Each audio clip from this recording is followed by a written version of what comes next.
Canvas, ó, pelo Canvas, pelo MS Studio.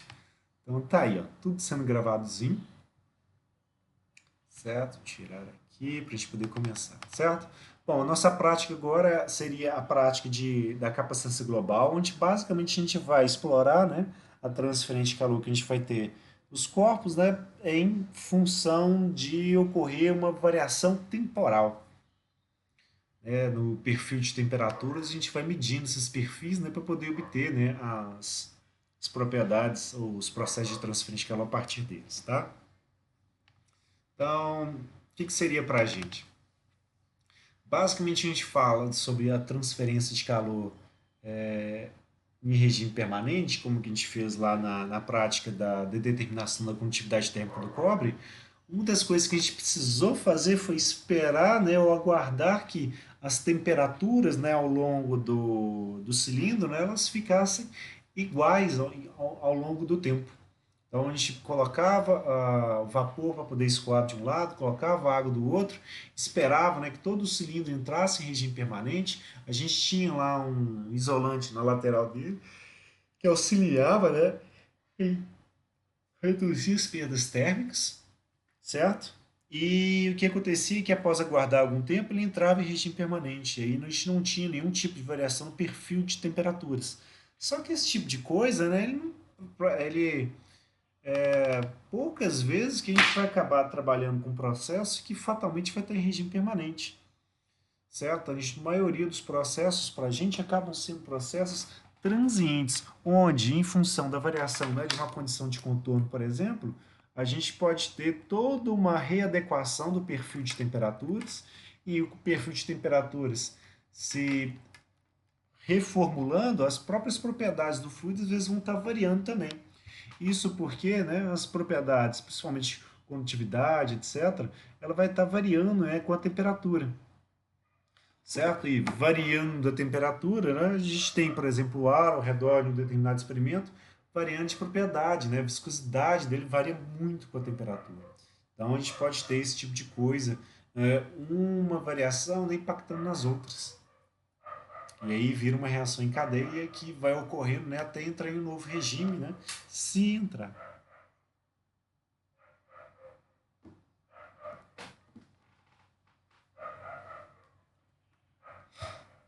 Certo? Então, aqui ele vem falando sobre alguns exemplos práticos, né? Ele dá o exemplo basicamente dos processos de tempera, né, de materiais metálicos, mas produção de alimentos, né? A gente tem que fazer o cozimento deles, e aí é um processo transiente, onde as propriedades, a temperatura e as propriedades do alimento vão modificando, né? É bem diferente a gente comer um arroz cru de um arroz cozido. Então, só isso já dá uma ideia para a gente. E a gente tem outros tipos de processos, como processos de cristalização, que são processos que às vezes têm um componente, né, exotérmico também associado a ele. A gente tem também processos de cura, né, de resinas, também um processo transiente. A gente tem, como é que fala? Processos de frenagem, que aí você tem geração de energia térmica na forma de atrito. Então, um monte de processos transientes, onde fatalmente, né, a gente tem variações das temperaturas e propriedades ao longo do tempo. Certo? Figurinha ali pra gente. Aí, da nossa prática, o que basicamente a gente quer? A gente quer avaliar, né, como que ocorre, né, a distribuição de temperaturas no corpo, nos corpos de prova que a gente vai ensaiar ao longo do tempo.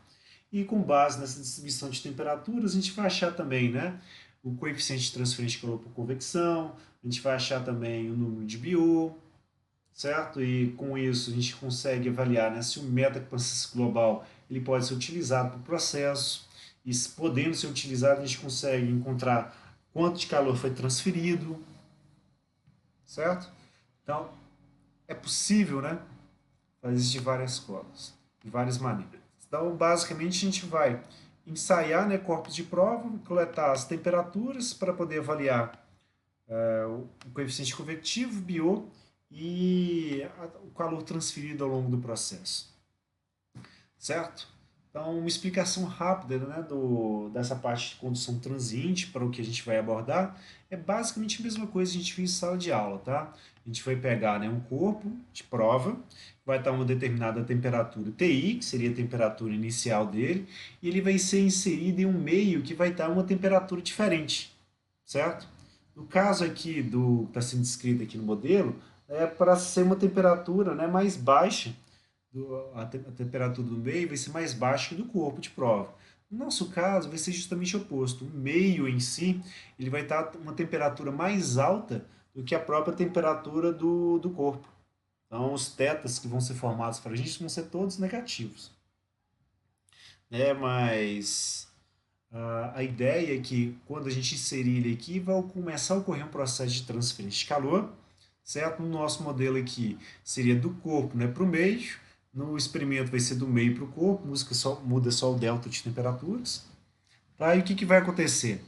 Se a gente avalia, né, o balanço de energia, a gente teria, né, basicamente a energia do corpo variando e a energia que está sendo cedida para o meio,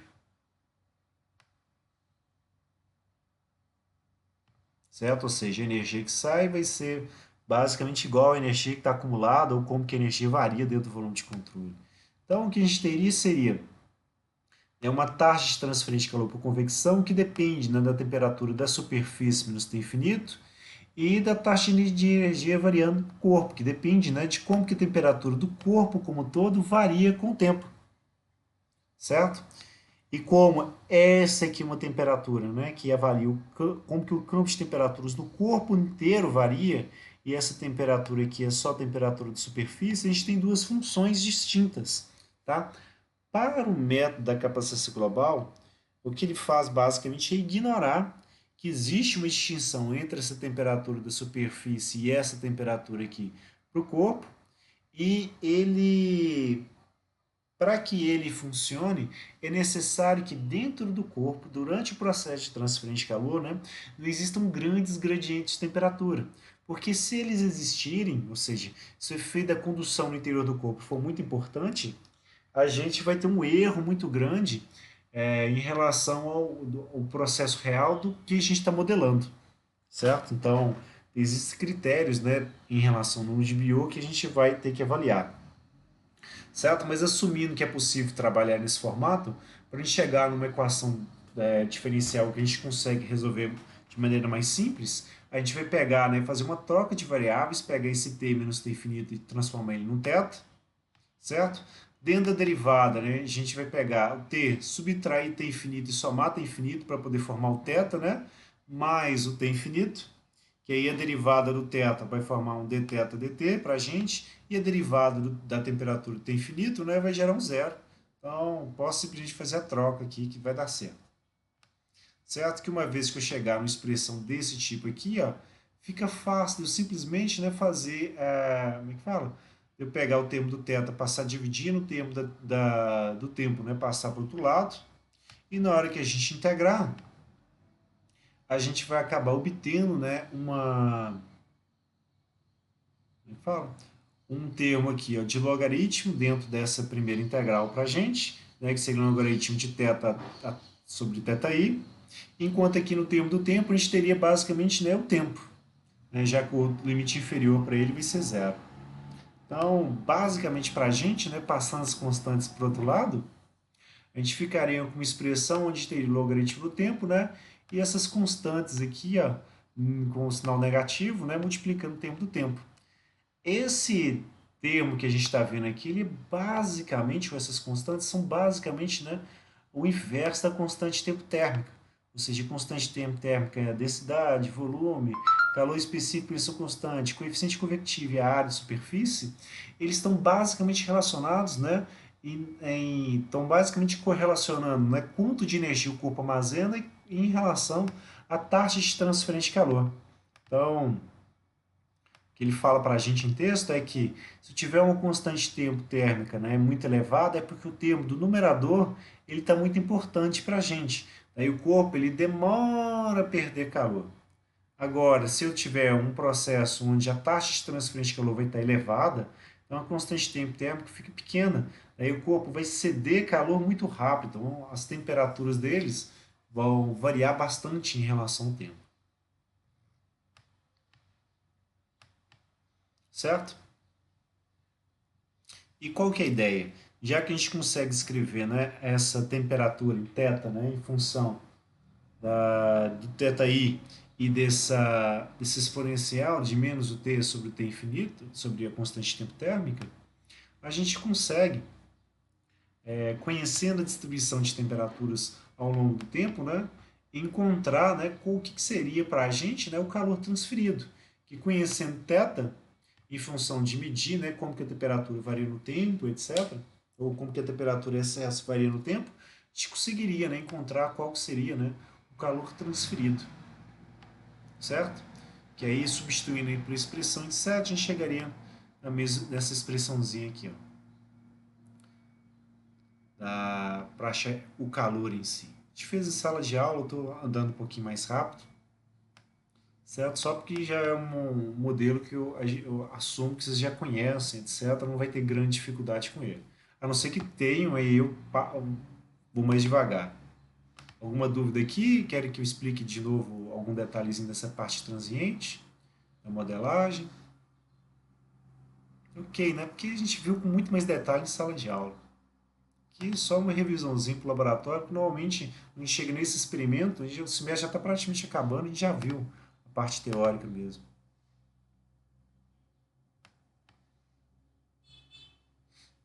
Tá?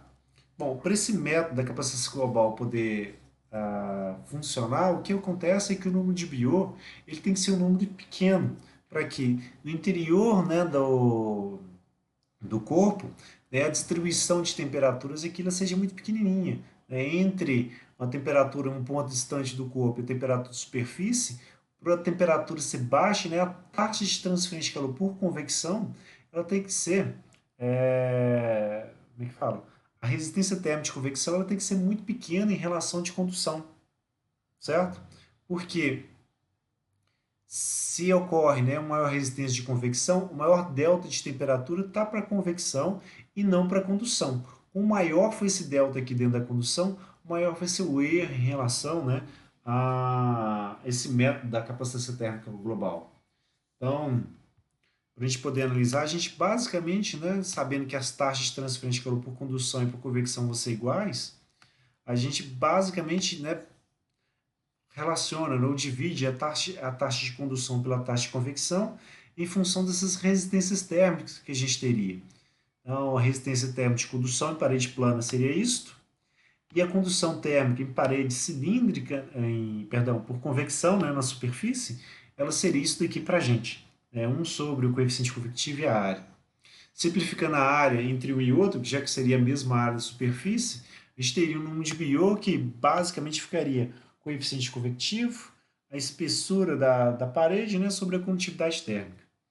No caso dos nossos corpos de prova, onde nenhum deles vai ser uma placa, vão ser cilindros e esferas, fica um pouco complicado a gente trabalhar a resistência térmica de condução, puramente. Por quê? Porque ela depende basicamente, né, do logaritmo, né, do Rho interno pelo Rho externo, por exemplo, no caso da parede cilíndrica, tá? E a gente não vai ter Rho interno, vai ser um cilindro, né? Vamos dizer assim, vai ser um cilindro cheio. Não vai ter nenhum furo na parte interna. Então a gente não tem nem Rho interno. Isso faria, né, com que o logaritmo para a gente daria um valor de infinito, então não teria como a gente trabalhar a resistência térmica de convecção propriamente dita. É a mesma coisa para a esfera, certo? Que ela depende do inverso, né, do Rho interno, e esse inverso do Rho interno vai dar um valor de infinito, a gente não vai ter, né, resistência de condução para ser calculada. Então o que é feito é pegar emprestado, né, o formato da resistência térmica de condução e aplicar para esse L que sobra aqui o que a gente chama de comprimento característico. Né, que para cada geometria a gente acaba avaliando, né, ele de maneira distinta. O que é mais comum que a gente acaba tratando é que a gente pega o volume do corpo, né, e divida pela área de superfície para poder calcular esse comprimento característico. Que ele indicaria para a gente um comprimento tal que descreveria, né, o processo de transferência de calor transiente, certo?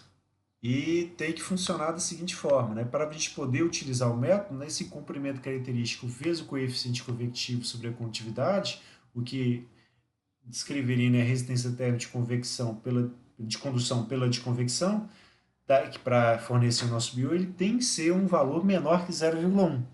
Sendo menor que 0,1, a gente tem lá uma distribuição de temperaturas no próprio corpo que é praticamente desprezível, né? A maior diferença de temperatura vai estar no fluido em si, certo? E para bios que vão crescendo, a gente tem, né, distribuições de temperatura que já não são desprezíveis, elas vão ficando crescentes. Né? Para um bio muito maior que a unidade, o maior delta de temperatura está dentro do corpo e não entre a superfície e o fluido, certo? Então, o que, que vai ser feito, né, em questão de experimentos, tá? A gente vai ter uma estufa. Eu perdi o vídeo, cara. Eu não consegui achar. Fiquei um tempão aqui procurando. Inclusive, até trazer início da aula com esse trem. Ver se eu achava o vídeo do experimento em si, mas não encontrei. Procurei no celular, procurei numa coisinha, mas não achei. Mas é um videozinho muito simplesinho, tá? A gente não vai ter grande prejuízo em função disso. A gente consegue visualizar aqui pelo vídeo do tour que a gente fez no laboratório. A gente tem uma estufa, que é essa caixa verde aqui, que no interior dela tem ar, certo? Tem uma resistência elétrica, certo? E vai ter uma parede interna e uma parede externa, né, para a caixa, onde entre uma e outra a gente vai ter uma, um material isolante, que é o caso a lã de rocha, para a gente, que ela vai ficar separando, né, a superfície, como é que fala? O revestimento interno de aço para o revestimento externo de aço. Então vai ter uma camada ali de lã de rocha, certo? Inclusive dá para ver ela aqui, ó, certo? É mais ou menos essa espessura que a gente vai ter aqui no interior do material. Aqui, basicamente, ele vai servir para a gente como uma tampa substituta para a tampa inicial que a gente vai ter. Porque em cada um desses, só fica mais simples a gente ver, para cada um desses corpos de prova aqui, ó, que a gente pode ensaiar ou não, normalmente a gente vai fazer 2 ensaios só, o que, que a gente vai ter? A gente vai ter, né, o corpo de prova, vai ter um termopado tipo T no interior dele, tá? E o que vai acontecer é que esse termopado tipo T vai permitir que a gente colete, né, qual vai ser a temperatura em cada um desses corpos de prova. A gente fez uma perfuração, né, no centro delas. Essa perfuração fatalmente, né, vai influenciar para a gente no experimento, porque retirou o material do corpo, certo? Então, a massa reduziu, ela não vai ser avaliada desse jeito, né, quanto que foi retirado. E foi colocado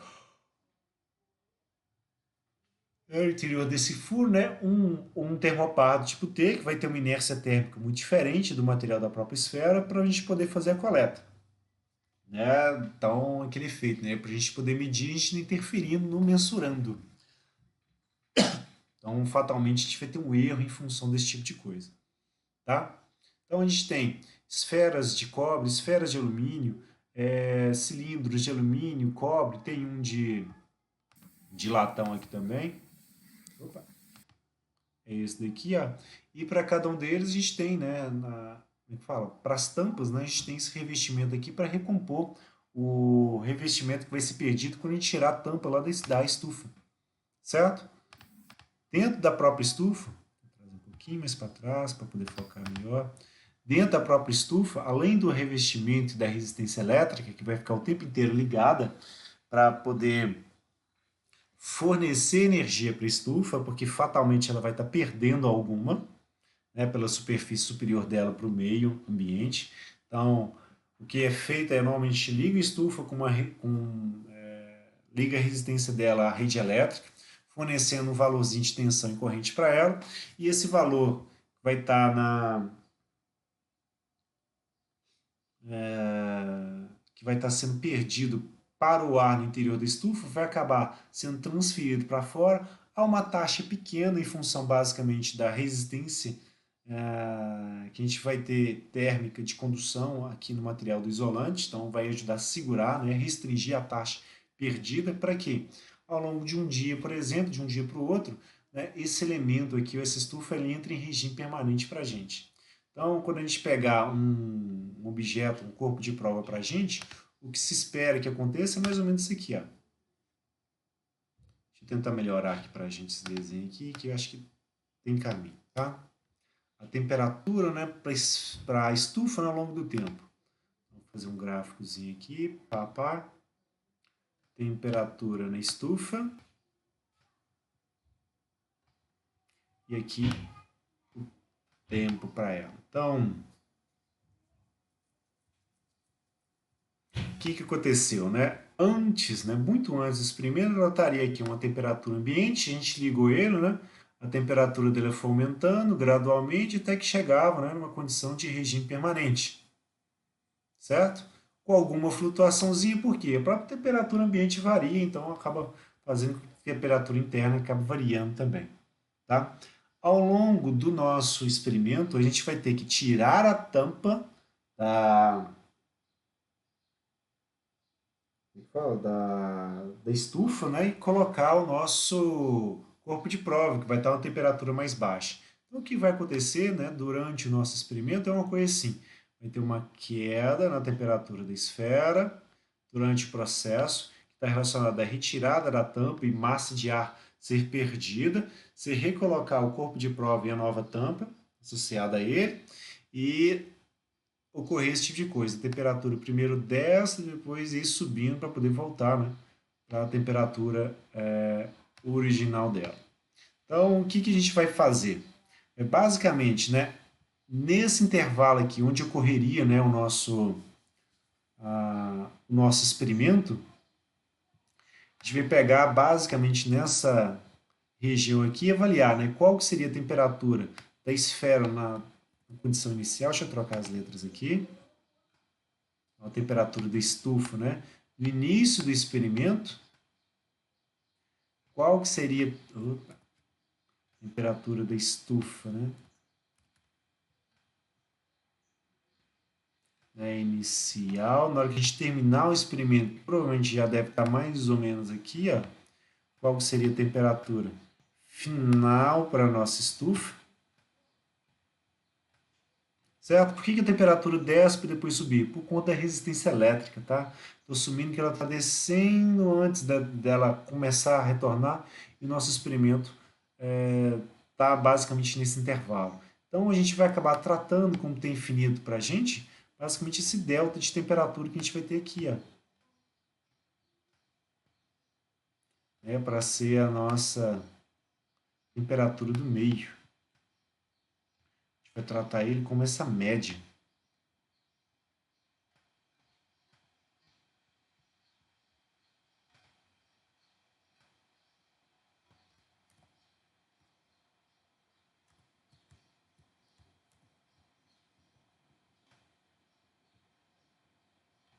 Disto.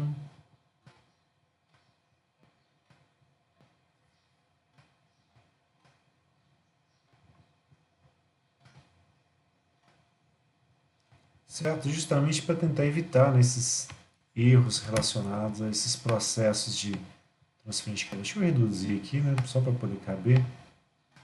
Certo? Que a gente vai assumir que no nosso estudo, né, que a transferência de calor por convecção ela vai ocorrer, né, com um meio que vai estar a uma temperatura média, certo? Então, a gente vai medir a temperatura antes e o final de cada um dos experimentos para ver como que ela variou. Certo? E conforme a gente for colocando os corpos de prova, o que a gente vai fazer vai sim ir medindo, né, o tempo e a temperatura durante o experimento. Então, quando a gente fizer isso, de tempo e temperatura, o que a gente vai obter vai ser uma coisa mais ou menos assim como foi fornecida para a gente, tá? A gente vai ter, deixa eu trocar aqui para ficar igualzinho, tá? Cilindro é de alumínio, a esfera é de cobre.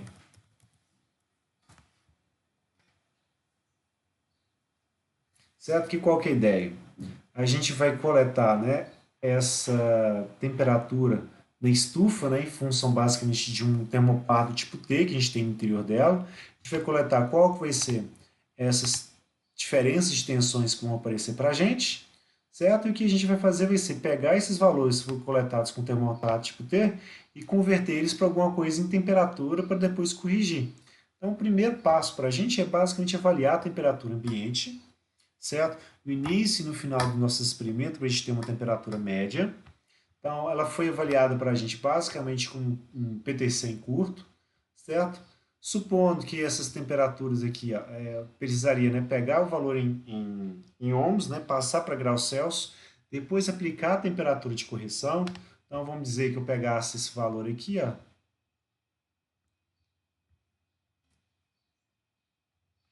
chegava lá nele, pega o valor, né, menos 100, divide lá essa razão, opa,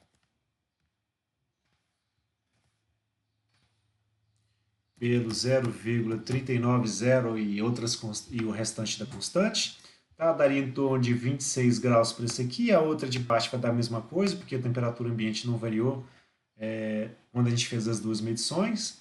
E aí eu chegaria e aplicaria minha temperatura de correção para quem? Para o PTC em curto. Aí vamos dizer que desce aqui 25 graus Celsius, tá? Como temperatura corrigida. Então eu cheguei num outro valor, corrigi pela temperatura corrigida, e na hora que eu tirei a média, eu cheguei aqui que entre o início e o final do experimento, a minha temperatura foi de 25 graus para o ar ambiente, ou seja, aquele que vai estar em contato, né, com a junta fria dos termoparos tipo T. Com base nessa temperatura ambiente, a gente vem aqui na equação do termopar, faz com que essa célula aqui chegue em 25 graus, alterando basicamente isso aqui, que é a tensão referente à temperatura ambiente. Então a gente chega, né, vem em dados e fala, olha, moço, eu quero atingir meta aqui para que esse valor dessa célula aqui chegue em 25 graus Celsius, alterando basicamente o valor que a gente teria aqui, ó, o referente à temperatura ambiente. Então faz lá, altera, chega em quase 1 volt ali, para a gente poder ter a temperatura lá de 25 graus Celsius. Certo? Com base nisso daqui, o que a gente vai fazer? Depois isso aqui está pronto, a gente chega, simplesmente arrasta para baixo. Deixa eu cortar aqui um pouquinho. E o que a gente vai fazer?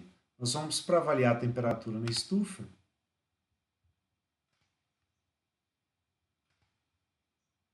para obter a temperatura na estufa, a gente vai pegar essas tensões aqui que foram lidas, né, para a temperatura início e final de cada um dos experimentos, chega aqui e já pluf, coloca eles. Como temperatura ambiente já está aparecendo ali para a gente, ótimo. Tensão aqui já está registrada. A gente simplesmente pega essas tensões aqui, ó, joga de volta. Tensão transiente, pá.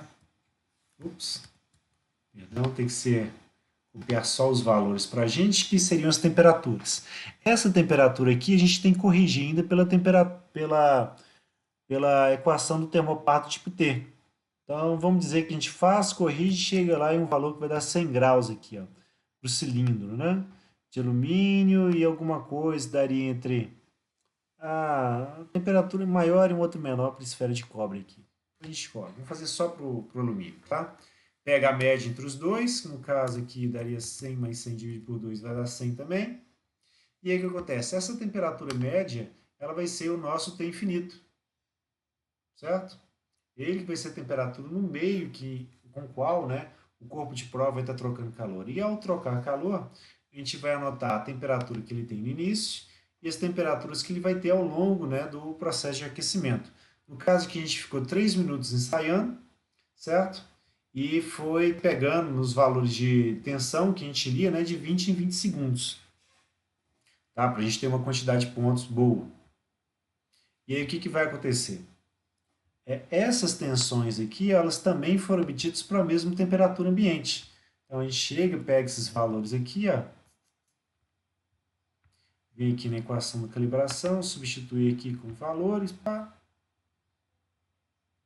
Pegar só os que foram alterados. E uma vez que eu pegar esses valores aqui, ó, já seriam correspondentes em graus Celsius. Opa.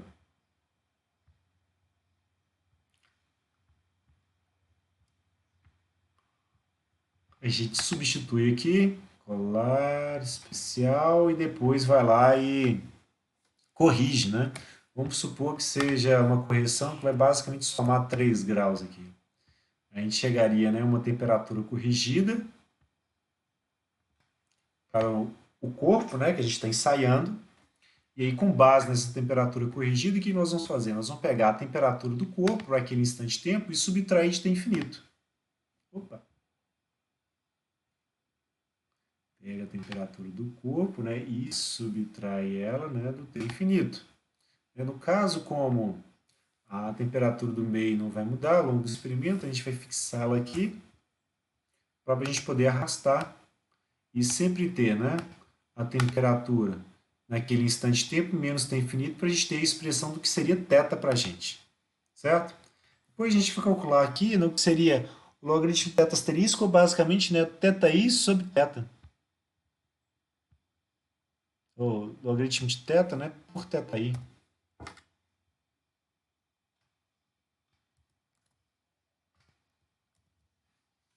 Deixa assim, I minúsculo.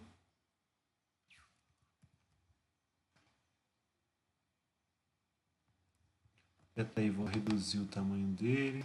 Acho que eu vou trocar ele de letra só para poder ficar mais bonitinho. Times, dá certo? Acho que talvez sim.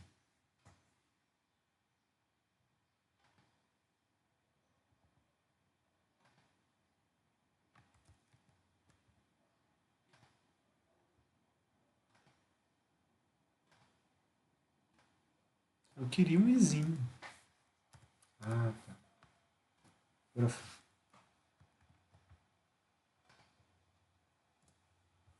certo? Vamos fazer o logaritmo do θ pelo θi. Então, o que a gente faria? Esse primeiro termo para a gente, já que é o θ para tempo igual a zero, ele é o próprio θi. Certo? Então, teria θi por θi no primeiro termo. Certo? Então, vai partir de 1 esse valor.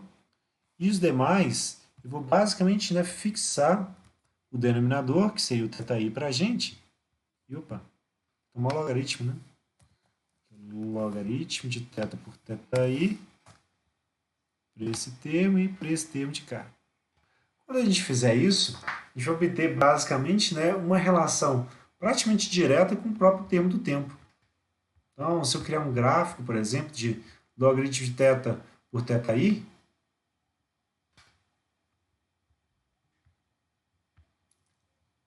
um gráfico de dispersão, pode selecionar dados. Eu vou ter aqui, ó, cilindro de alumínio.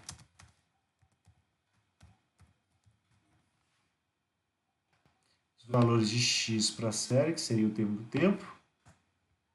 E os valores de y seriam esses valores aqui.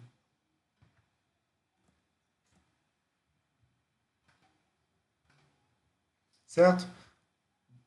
Segundo a nossa teoria, esse logaritmo de θ por θi,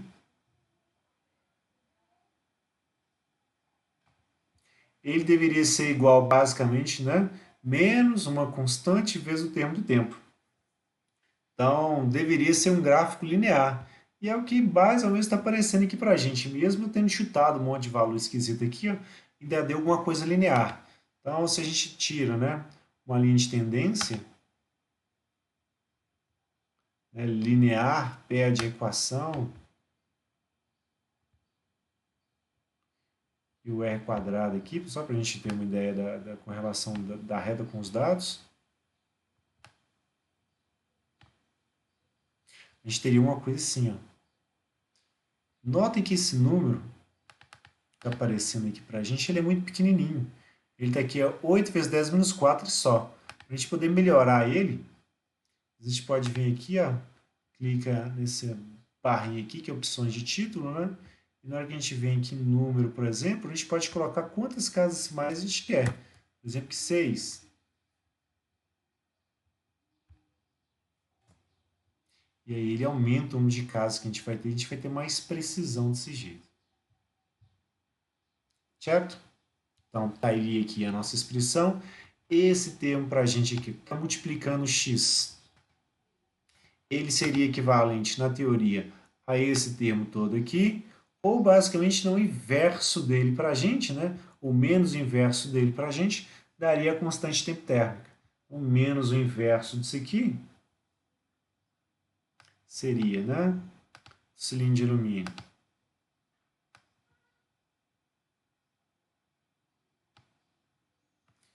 Então, menos o inverso. Igual 1 de menos 1, né? Divide por 0,00082.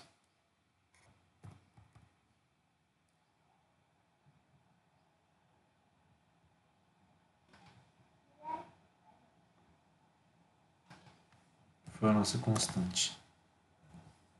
Então, menos com menos vai ficar positivo. E eu vou obter lá uma constante de tempo térmico, né, que vai valer lá 1016 segundos, por exemplo. Tá?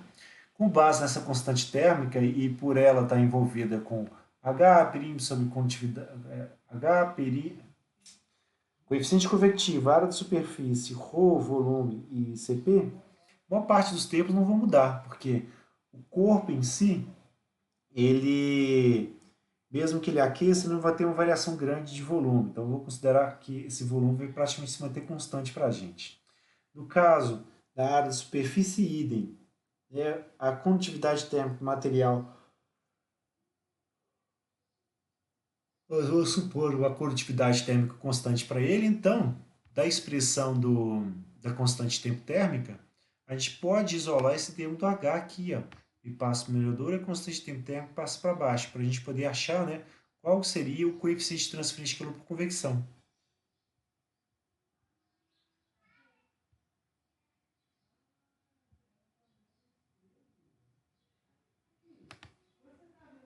Certo?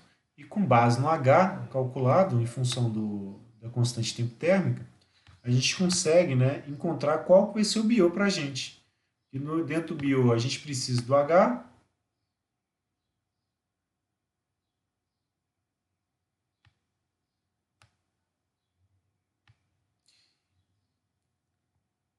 certo? Que aí com esse H conhecido a gente chega e calcula o BO. O comprimento característico já foi dado para a gente aqui na planilha, certo? Bem como as propriedades. Vou fechar aqui. Eu tenho aqui, ó, condutividade, o ρ, como é que fala? O CP, né, e o ρ para cada um deles, certo? Aqui é avaliado a 300 Kelvin, mas assumindo que a alteração da temperatura vai alterar tanta propriedade assim, que acaba sendo um erro a gente, mas a gente vai avaliar desse jeito mesmo, certo? E o comprimento característico para cada um deles foi calculado de maneira assim, ó. A gente tem lá a área, né, que no caso de um cilindro seria a área da base da ponta, certo? Mais a área lateral, certo? No caso da esfera, a gente teria lá o π sobre 4, diâmetro, vezes o raio, né, da esfera, né?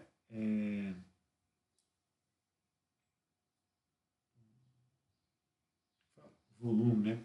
4 terços de πr terceiro, né? Vezes o diâmetro, o raio da esfera elevado a terceiro. E no caso da área da esfera, né? A gente vai ter 4π, né? Vezes o raio ao cubo dessa esfera. Então, ele tem um raio lá de 0,05, um diâmetro de 0,05, né, metros, ou seja, uma esfera de 100 milímetros, certo? E o diâmetro, né, um diâmetro de 25 milímetros aproximadamente, né, com uma altura de 150 milímetros. Então, as continhas, né, em torno da área, do volume já medidos, já estão prontos. O comprimento característico de cada um já teria até aqui calculado, certo? Para a gente poder trabalhar de maneira uniforme. Porque senão ia ter gente que ia trabalhar só como um raio, por exemplo, com comprimento característico, e fica diferente a solução. Então, para dar uma organizada, já deixei o comprimento característico calculado. Com o gráfico aqui, a gente tira, né, qual vai ser a,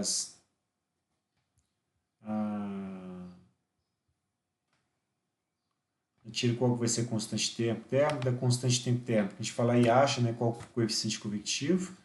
Do coeficiente convectivo, a gente vai achar o número de Biot, né, basicamente em função dele, né, da condutividade do comprimento característico. E aí, com base nisso aqui, a gente chega e calcula, né, qual seria o calor transferido, né, ao longo desse processo aqui no laboratório. Que é basicamente pegar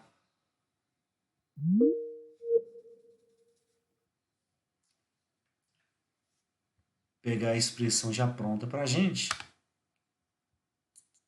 do calor e aqui, né, e fazer o cálculo para ela. Um tempo que vai ser o tempo final do experimento. Tem alguma mensagem aqui? Vamos ver. Isso brilhar do nada. Ixi.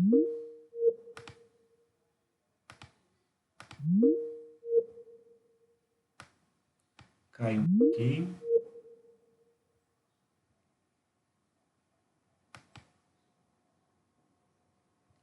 Voltamos? Acho que voltamos. Estão me ouvindo? Um pequeno pico da internet aqui. Sim, estamos te ouvindo. Beleza. Ficaram algum tempo sem me ouvir? Não sei. Acho que não. O aviso foi por agora. Mas basicamente os efeitos são esses, né? A gente chega, né, calcula qual que é a temperatura, né, do ambiente, da temperatura do ambiente. A gente vai usar para poder pegar a temperatura na estufa e utilizar a temperatura ambiente para chegar a essas tensões, né, na temperatura em si para ela. Faz a correção pela equação termopar tipo T. Faz a mesma coisa, né, para as tensões que a gente obtém, né, para distribuição de temperatura no corpo, né, usa aquela temperatura ambiente para poder chegar aqui em temperatura, depois corrige pela equação termopar tipo T, e dela acha θ, né, com base na temperatura T infinito do estufa, né, e da temperatura do próprio corpo. A gente começa a achar os valores de θ aqui, faz o cálculo de quem seria, né, θ por θi, certo? Cria o gráfico, acha, né, o coeficiente angular aqui da reta, que ele vai ser basicamente inverso da constante de tempo térmica. Com base nele a gente acha o H, do H a gente acha o Biot, por exemplo. E se der menor que 0,1, ótimo. Nosso método aqui vai ser adequado. Se der maior, por exemplo, aí não vai ser um método que seria interessante a gente trabalhar com ele. Teria que trabalhar os efeitos espaciais, tá? E aí, achou, né, que o Biot vai dar um valor pequenininho, por exemplo, aí faz lá qual que seria, né, o calor que for, a taxa o calor transferido, né, para, né, o nosso cilindro, né, durante aquele experimento, certo? Para poder finalizar. E a gente vai fazer isso para o cilindro de alumínio e vai fazer isso para a esfera de cobre, tá? Esses valores que eu coloquei aqui estão todos errados porque eu fui simplesmente chutando valores aqui, eu não fiz o valor correto, tá? Alguma dúvida, gente? Nisto?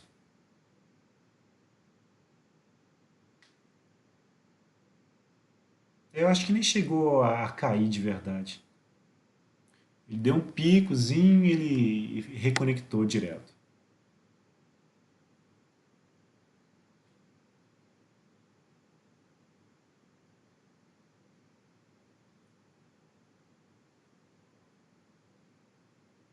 Então tá bom. Então, basicamente isso que a gente teria para a aula de hoje.